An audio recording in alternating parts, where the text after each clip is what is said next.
Since video gamers stormed the stores to get their hands on Halo 3. The game was September's top seller with 3.3 million copies flying off the shelf. Most anticipated console video games of all time. I'm going to step aside and let these guys tell you what it is.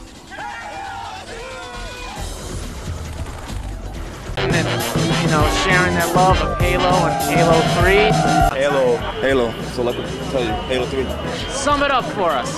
Amazing. It's exhilarating, man. It's an experience. I'm glad to be here. Yeah, I bought Halo as soon as it came out, man. I was hooked. Halo 3. To be honest, I never thought I would have to make a video like this. I never thought that one day I would put the controller down, say fuck it, and drop one of the most beloved franchises of all time. Growing up, Halo to me was more than just a game. It was part of my life, and I'm sure there are those who could relate to that. I can still remember the first time I played Halo. My dad asked me to play split screen one day on the original Xbox.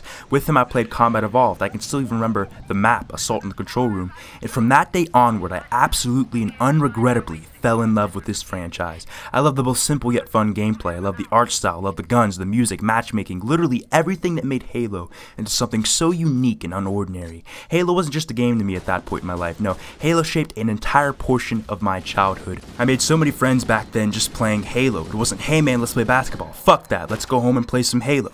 In fact, it's the sole reason why I bought and even played on the Xbox platform in the first place. That's how important this franchise is and was to me, and I can at the very least say that it created some of the most memorable moments in my entire life. That of course brings me to the topic at hand. How can one day someone just stop playing one of the most influential and genre-defining shooters in video game history? It doesn't make sense. How can a game that shaped an entire portion of someone's life suddenly start collecting dust on top of a bookshelf somewhere? The answer to that question is actually simple. It's not because Halo got old or is getting old, stale, boring, or anything for that matter. The reason I stopped playing Halo is because of this company who continuously fail at making proper Halo installments a la 343 Industries. Well, right before we dive in, I need to first explain something. When I made this video, I had trouble putting my thoughts and words together to show you just how negative 343 have been for this franchise, because there's so much failure and incompetence with this company that I almost don't even know where to even begin. We've talked so much on this channel already. Halo isn't Halo anymore. Halo's lack of content, lack of split screen, lack of this, lack of that. But I'm going to simplify all the issues for the sake of this video. And in doing so, I have an expression for you, and you might have heard me say this before, and that is 343 Industries. 3 steps forward, 43 steps backward.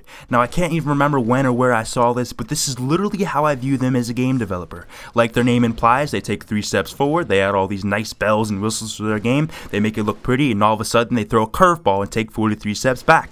Game modes are missing, bugs plague the game, gameplay doesn't feel like the Halo anymore that we once were used to. All the new cool and pretty stuff they added easily becomes overshadowed by all the negative shit that completely went wrong.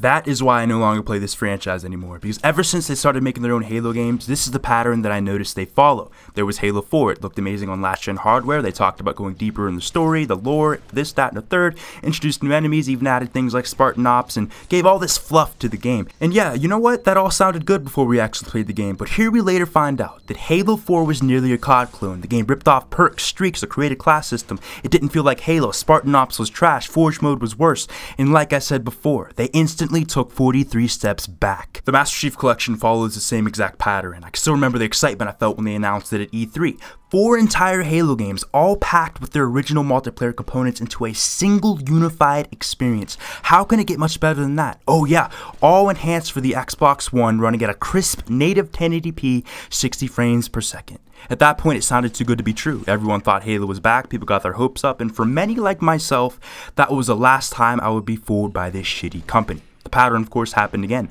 They took 3 steps forward, wanted everyone to be able to live that classic Halo multiplayer in beautiful, crisp 1080p 60 FPS, and instantly we were dumbfounded by how ignorant and incompetent this company was and still is. They took 43 steps back. The game didn't work on launch. It took months for multiplayer to work. Bugs went rampant, shitty hit detection, lack of skill rank, the population died, people sent death threats, they refused to communicate properly, and it all ended up being, I would say, one of the worst disastrous launches in gaming history.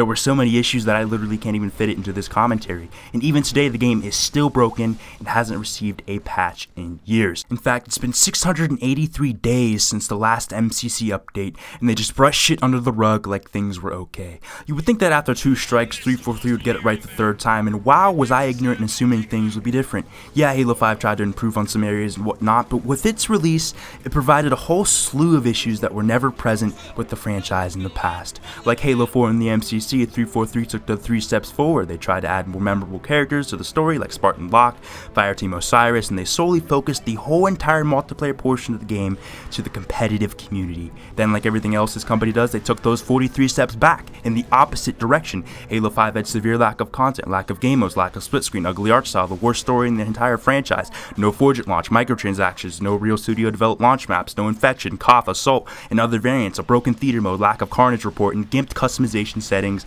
and I could literally go on and on and on. This is the issue with 343 as a company, and this is why I think we are seeing so many people dropping like flies from this franchise. Disappointment after disappointment, people have just had enough. It's over. I literally have friends who won't even touch a new Halo game because 343's name is on the front cover. And can you blame them? Ask yourself, can you really blame someone for no longer wanting to be a part of the Halo community? No, I don't think you can. Even if you like 343, you can't, because chance after chance, failure after failure, 343 have shown many Halo fans that they aren't capable and they aren't worthy of making a Halo title that's worthy of the Halo name. Now, instead of being excited for Halo 6, people are skeptical. What are they going to ruin this time? What's going to be missing now? And so much more. This is why I no longer can play Halo anymore. The people at 343 have let me down too many times that I can finally say that I'm going to pack my things and be done with this franchise. So here's where I finally bring up the future of my channel. First off, I would like to thank you guys for the 2,000 subscribers. You guys are awesome, amazing. Even for a small channel like myself, I still get a great amount of likes and comments from my dedicated community of fans. And for that, I thank you so much. But I'd like to announce that we are just getting started. I will still be doing occasional Halo videos just for you guys, but I also want to talk about and bring other games onto the channel. Talk about some things that are wrong, some things that are stupid, and even some things that are good with other games and communities. But again, know that I will always talk about Halo just for you guys, as it is my favorite franchise, and someone still has to do the dirty work just in case 343 ever do decide to listen. As always, I'd like to thank you for watching. Remember to like, share, comment your thoughts about why you stopped playing Halo or how you feel about the franchise. And lastly, subscribe to Weapons Grade to view more content about the future of Halo and gaming in general. Peace.